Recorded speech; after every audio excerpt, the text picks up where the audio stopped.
Pour réduire leur déficit, les hôpitaux français misent sur les patients étrangers.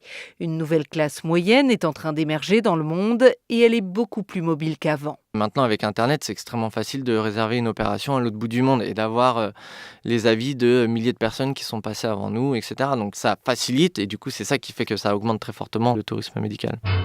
L'Allemagne fait ainsi rentrer chaque année 2 milliards d'euros dans ses caisses. En France, on en est loin, mais notre pays est aussi attractif, même pour des patients américains. Having hand surgery in France is much less expensive, 3 times less expensive than in my country.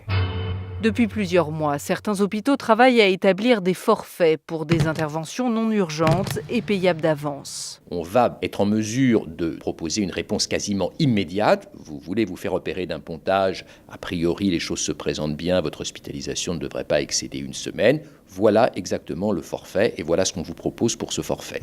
Et parallèlement, des agences dites de conciergerie médicale se créent, des agences qui s'occupent de tout. Gérer la venue du patient, aller le chercher à l'aéroport, produire des interprètes si besoin, trouver un hôtel ou un logement proche de l'établissement de santé, etc. pour faciliter leur voyage de bout en bout.